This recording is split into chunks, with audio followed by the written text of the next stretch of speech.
What's up, everybody? Still trying to get our shit together. Steve's upside down I again. love that. It's another day in paradise. How's that? Am I back upside down, Dave? There you go. There You you go. back up. You back right side up, Steve Knight. So we made it through Man. another Talk week. to the people, man. Yeah, we made it through Yeah. another week. We're back together. Um, we were just talking a little bit before we jumped on, just to kind of about what we were like. I feel like when we wrote Paradise, all of us were kind of in this transitional period. I went back.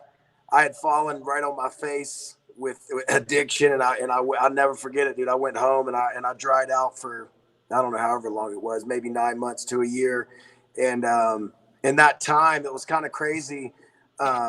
If y'all remember, we're talking about Paradise, but this just popped in my mind while I was back. That Akon record with Pitbull came on the radio, remember? And you guys were like, "Oh, dude." Anyway, so that was kind of like a point in my mind where I was like, we can't give up on this. We wanted to make another push. Dave and me had been talking again, and Dave was like, dude, just come out and stay on my couch. And we had like a little blow up futon. So I moved back from Alabama back to the Bay Area. And me and Dave have this little, what would you call it, Dave? I was like washing dishes and doing grocery shopping. We were very domesticated together for a minute. We were married. We were all married. And I was And like then on Melissa- my best behavior. Yeah, Melissa was, she was, and that was a trip because we had just gone, we went, crazy with everything that happened, and then here we are living in Berkeley, in this really small little spot. And, was that on Parker? Right off of Shattuck. It was right off of yeah. Shattuck. Yeah, it's right by Parker, and dude, and it was a little tiny little spot. Me and Melissa, and it was right. We could walk to everywhere, so that was kind of fun. But the place itself wasn't that fresh. But yeah, we did a lot of jams. There's a lot of songs came out of that time.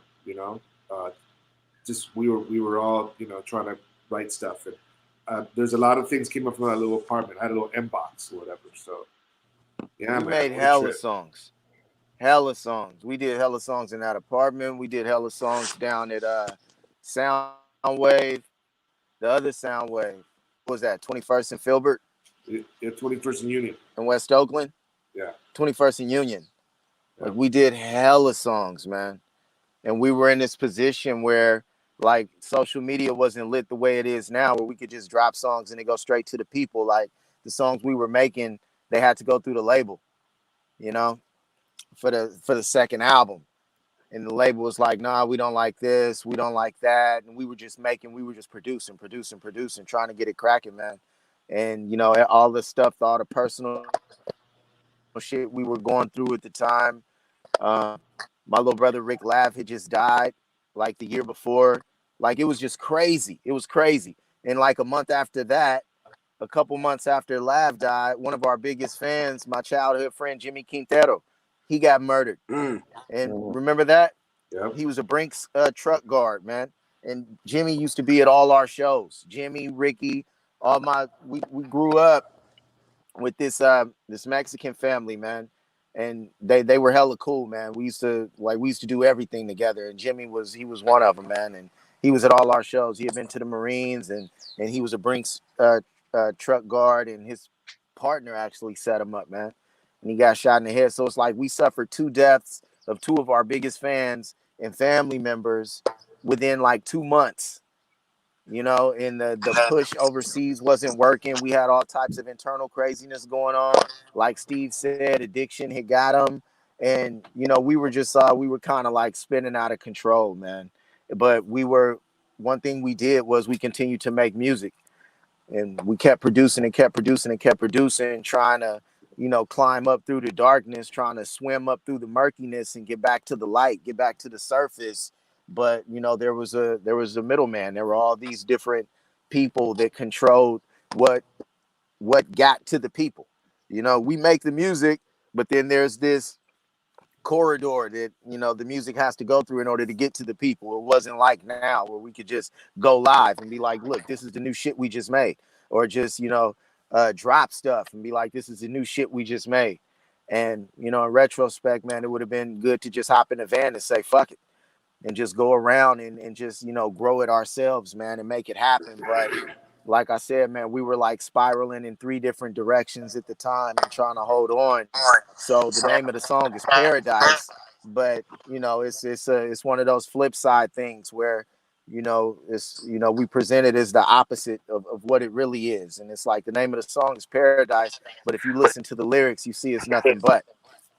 So it was a deep song, and those were deep times, and it's amazing that we're still here today going live. It's a miracle. And Good shit. so for everybody that loved that song and felt that song, you definitely felt a piece of our heart, because that was some real shit. I think Shit in that song. That whole EP, Tower of Hollywood, kind of has that undertone with the song Tower of Hollywood speaking to a similar theme, coming out of what you guys were in, and just kind of coming out of that. And I think it's, to me, that EP is actually my favorite EP that we did. And it's got so much depth and kind of the pain and emotions that you guys were coming out of. I can really, really feel it on that record. You know what I love about that record, to me, is the fact that we just did music for us. Like, we were like, fuck it, we're gonna do a drum solo in Tower of Hollywood. We have no one else to tell us nothing but us, and we really pushed it.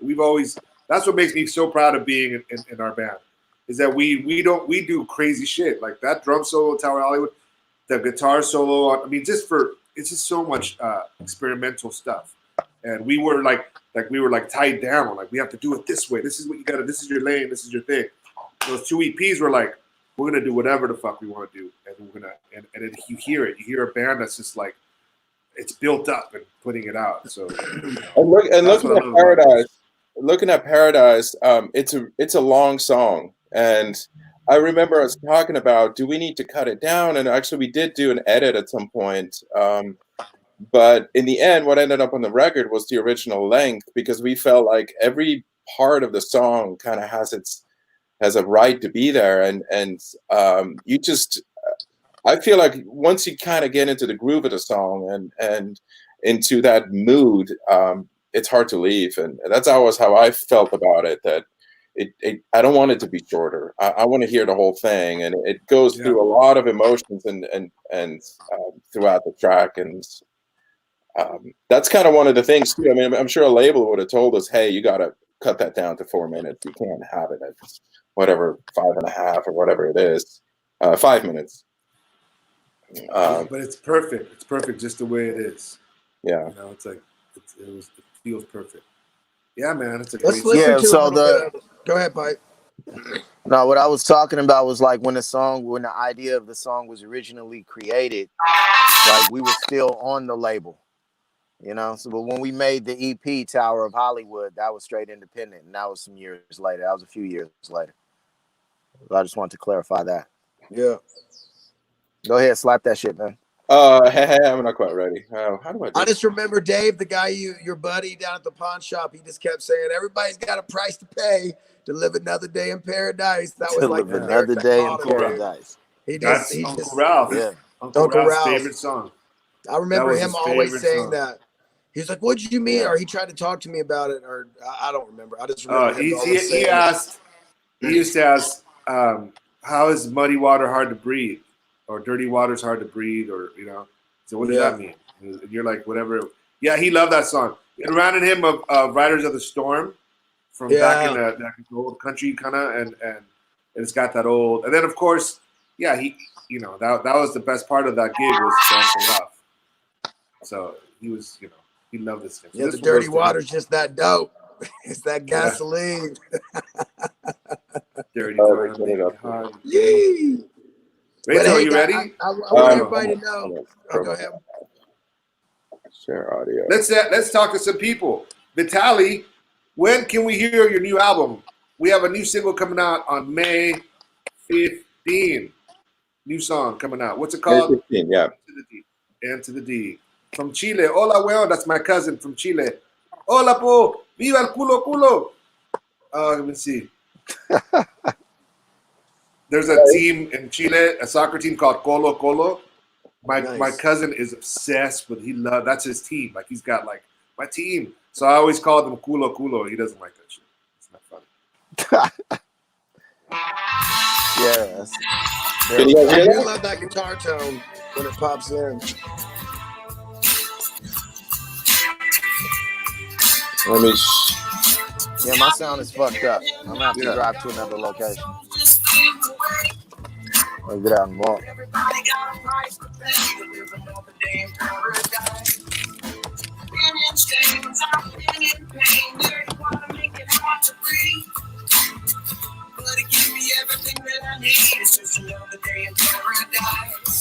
Sold out.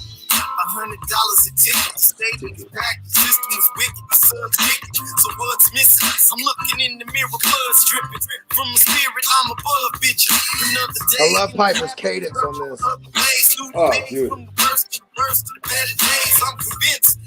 And that's both you and Dave, Steve and Dave playing acoustic guitars. Superman, hoping he can walk again.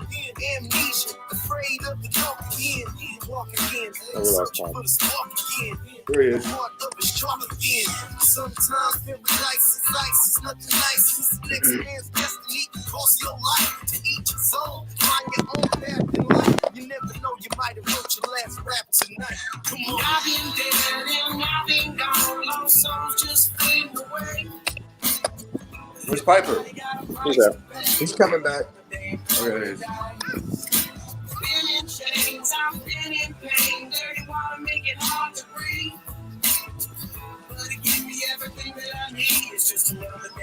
I love this part. Well, not too, this part, but the other part after this. I love that like, riff. I felt like, you know, Dave had his chorus, Steve had his chorus, Piper had the verses, and they tell you each one of you had a part that you had.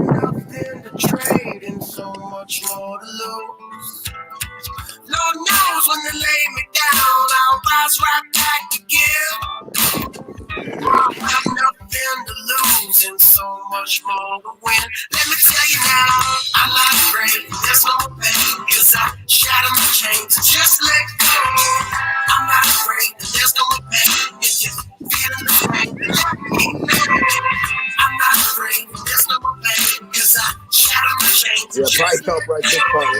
I'm not afraid. There's no pain. If you feel the pain, just let me know. I'll be there and I'll be gone. So just leave the way. So Phil Bennett played keyboards on this. He played a lot of organs and Rhodes, and the drums. It's a mixture of me playing live drums and beats that I had and put together. Oh, here's the solo.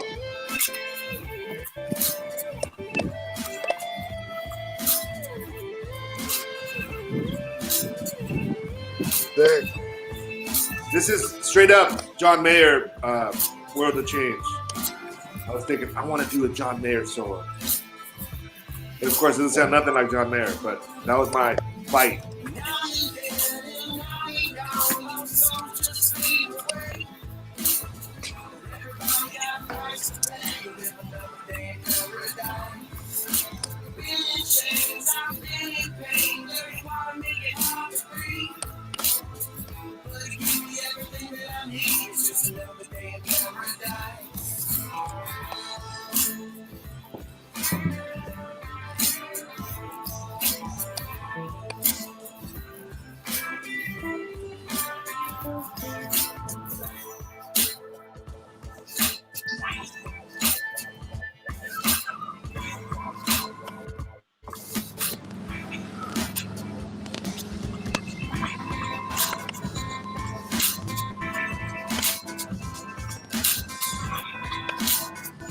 The guitar work on this record, on this song is awesome.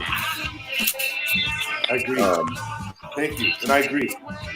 This is all live. It was just me playing. I remember it was like a one take. And we kept them.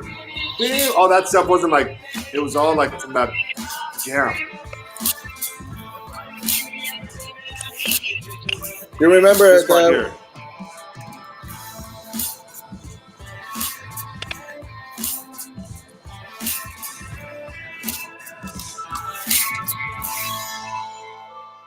Dude, come on, son. Come on, son. That's a trip. That's some of the best guitar playing I've ever played, I think. To me, when I hear that, I'm like, anytime someone goes, play me some of your shit, I go, listen to this shit. I'm so proud of that. Those sounds, those tones, the guitar, the feeling, the emotions. That shit is fresh. You remember how we It got is that tone? fresh. A lot of people felt that shit. Do you remember how we got that tone, Dan? Yeah, you had a pedal. It was what was it called? The Memory Man. Memory Man. It was an old, it from like the 50s or 60s or something like that. No, it was just an analog delay from the 20s. No, analog. It was a delay. big ass one. And then it was noisy as fuck too. Yeah. It was hella noisy. Yeah. And for some reason, you had it dialed in perfect. Like, oh, don't touch it. Oh, like it was like, like it's a kind of you have to smack it around kind of sort of thing. And it was, yes. Going into shout out to everybody out there listening. Yeah. You know what? I want to say, what's that? Do you remember what guitar you played? I believe I played the telly. Did I play your telly? I think so. I played the telly. Yeah. I think so. Yeah. So I want to say hi to Vivian. Vivian Detman. She's a friend of ours from Germany. Send her a lot of love. She loves Steve, by the way. Can you give a shout out to Vivian? What up, Viv? Vivian is awesome. I'm playing with what's happening. I'm going to show some footage of the studio. This is the studio that we recorded the 2 EPs at. Steve is laying down the vocals for, I think, Laserbeam at this point. But this is some old footage I found. Everyone's looking a little bit younger. I look younger now, no man. hair. I think I've gone backwards, bro. Wow, yeah, it's a trip, dude. When I hear that song, it's what a trip. I did to let everybody know that when I'm talking about when I was drugs and lit, I've been clean off hard dope since 2012, so I can look at it like in kind of with more distance, and it's a trip. I was sober at that point, but I could tell, I've been dead and I've been gone, lost souls just fading away. I think that's just me wrestling with that. Oh, I know, dude. I was back in that environment, and anybody that's an addict knows when you go back into those environments where you used to use, it's like a slippery slope. So I was feeling some of that. Look at those guys right there. That was like 2011, yeah.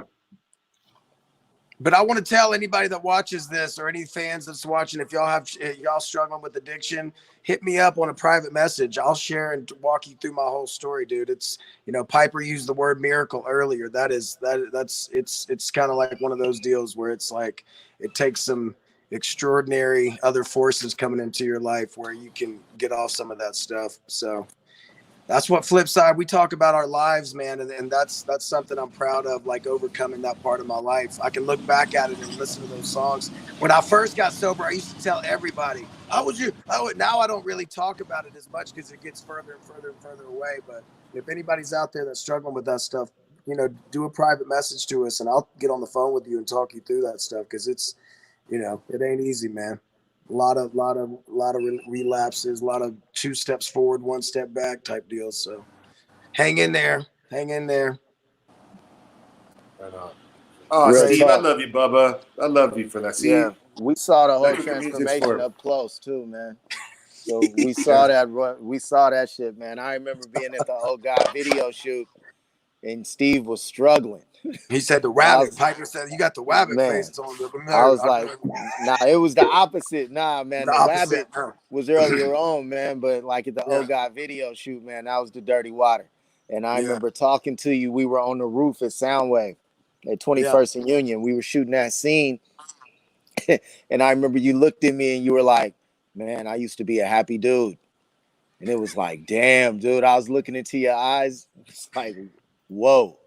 Like this is some next level shit. He was like, I used to be a happy dude. Yeah. It's like, man, we got to find a way out of this shit, man. We got to find a way back. The crazy story, man. Yeah. And I always tell people that. too, and people that are in addiction, man, it's not that they're there because they're happy and life's going good. When you're at that point, and you've fallen that far, it's like there's some major trauma, major hurt, major disappointment, grief, whatever, and you're trying to, that's what you've turned to get through. So most people that are addicted are like going through some shit, dude, and you don't know what they're going through. That's why you got to be just patient and loving, and not, you can hate the addiction, but you got to love the person and fight for them. You know what I mean? You can't give up on people, dog. It's crazy. So you can't just push them off the roof. You can't just pick up a piece of wood and start beating their ass with it. I remember a similar story to the Oh God. It was we were in LA with Akon, and this was during this whole time, and we ran into DJ Quick, me and Piper, right? Yeah. We're all DJ Quick's in the elevator. We're like, what the fuck? He's all, yo, come into our video, and we're like, sure. Steve's like, no, I gotta go. I can't be here right now because you were struggling, and you're like, I gotta go back home, dude. I'm fucking not feeling good. And we're like, oh, yeah, whatever. Like, we're gonna hang out. We were in the DJ Quick video. Me and Piper were all, yeah. And Steve went home like, he didn't get to be in the DJ Quick. That's what, that's with addiction. And those, he didn't even, he's like, I can't be in this video with this dude. That's, so, yeah, I remember thinking, damn, that sucks. That fucking sucks. But, Dave was like, that fucking sucks. But hey, we in the DJ Hey, whoa, DJ Quick. Titties, it was DJ Quick and ass. It was AMG.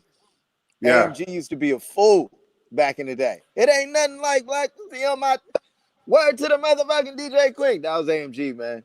And he was coming back, and they made that video, man. And it was crazy. And we're all up in it. We're all fucking going. And I remember we were in the video, and all the video chicks were just totally stuck, like whatever, like kind of dissing, like, And then Quick, so hi Dave, Piper, come up. When he saw us in the video, they were like hella friendly after they seen our interaction with Quick. Like all of a sudden they were like, oh, maybe these motherfuckers are somebody. And I was like, They talked about that in that Snoop Dogg Tupac video. What's that? Every single video I see this, and I thought of that song when I was in the video. Remember that song? What's it called? Yeah, you know the song. It's the same hoe. It's all about you. Yeah, it's all about you. Nate Dogg. Yeah, dude. That's what I felt like. We met Quick in Europe. That song. Yeah, we met Quick in Europe, and Steve was like, dude, I grew up listening to your music. And Quick was like, I'm sorry if I fucked up your life, man. Steve was like, no, it was cool. And then we saw him again in LA, and that's when we did that song, March of Death. We got to talk about March of Death. Yeah, we got to talk about March of Death. That was one of my favorite tracks at the time. March of Death I thought was like, ooh. That was like when we came, like I felt like we had just created like a Tupac track or something. I was like, that shit was hella raw. It was dope as fuck. Piper's cadence and verse. Those are still some of my favorite verses Piper spit. And and Dave's just riff and had that West Coast, like, just recipe where it just had that bass and the drum sounded like a West Coast track.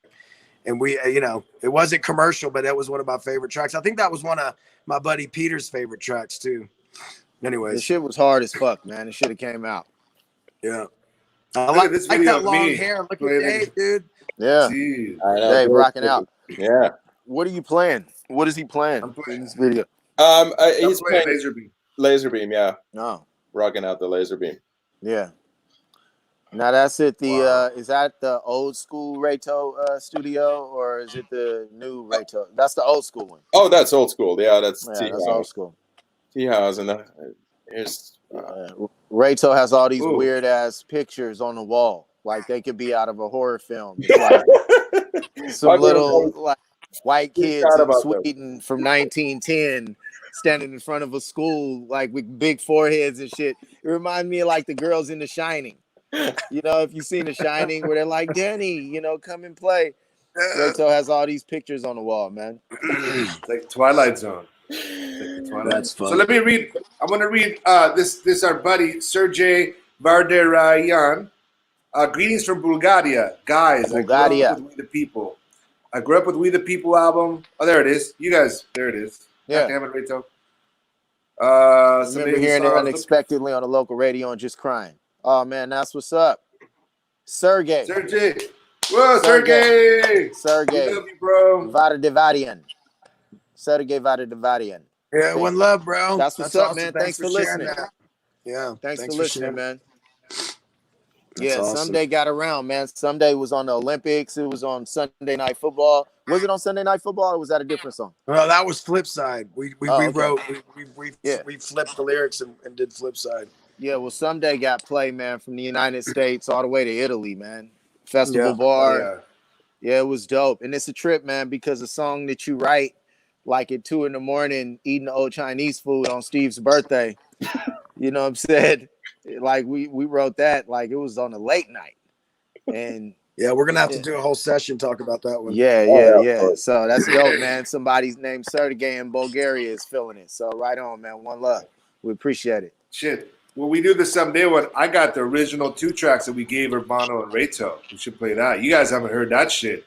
Piper, wow. He does a whole other verse. Awesome. Like we could just hear talk. It could be volume 1, volume 2 on Someday. There's a lot to talk about on that. Yeah, there's a lot to talk about. Hey, just to talk to the fans a little bit. I mean, I was saying this on Facebook a few times. You know, we're doing this independent as just, you know, because we love the music. We still believe in the music. But if you want to help us, you know, the best thing you can do is share and spread it and just, you know, try to share it with your network of people. That's the biggest gift you can give Flipside. If the music is inspiring you, if it's speaking to you to try to be your best version of yourself, spread that message. You know, just push the share button, dude. I mean, that's really, it takes 1 second and it would really be doing us. Our goal is really to spread this music throughout the world and inspire people to really kind of be the best version of themselves, man. And music, if it wasn't for music in my life, I can guarantee you I would not be here. And I know a lot of you guys that listen to our music have that story where one of our songs has really helped you through a difficult time or whatever, just giving you a little motivational boost to go work out or whatever. And y'all are growing up with our music. Just continue to share it, continue to spread the, you know, the message of Flipside. And that's the biggest thing you guys can be doing is support us. And we're going to continue to do it. So, anyways, more jams. All y'all out there. Varun, Abhishek, thanks for checking in. What'd you say? Everyone that just loves We the People. There's a lot more music than just We the People. So I encourage people to go out and listen to the other stuff too. But so what are we doing next week? I think we got to do Angel. It's Mother's Day, man. We've been putting it off. Mother's Day? Do it for our mamas. Is it Mother's Day? Yeah, it's the 10th. Trust me, I work at a Mother's church. Day is the 10th. We got to do a big Mother's Day thing for all the mothers, bro. Angel, it is. We got videos. We got messages. We got songs. Oh, it's a big deal. Yeah. None of us would be here without our mamas. That's right. And one love to everybody that tuned in just to listen to us talk. We appreciate y'all because without y'all, there is no us. Y'all motivated us to keep making music, to keep going. Keep getting back in the studio and keep producing. You know, there are people that just found out about Flipside yesterday, and you know they're meeting people that have been down with Flipside for years, man. And it's lovely and it's dope to see everybody on the same frequency because it's really a frequency. We came together with different frequencies and we found a frequency that we could thrive in as a unit, man. And all of our fans and everyone that loves our music, they're there with us. It's a time and a place. Flipside is. It's not just a band, you know, it's a time and a place and a frequency. And, you know, and we're all there together and we're creating and we're listening to each other and we're learning and we're understanding and we're all growing. That's the most important thing. Like it's been years, but some people can go 20 and 30 years without growing at all. And I feel like we've grown 30 years in just a little bit of time that we've been together, man, through births and deaths and marriages and, you know, breakups and getting back together and friendships and just, you know, we've gotten tighter and we created something, man, and we're all living here together with y'all. So one love to all the fans that's listening today, and go tell somebody, and we'll be back and stronger and better and bigger next week, and we'll see y'all there. Define yourself. Don't let nobody else do it for you. One love.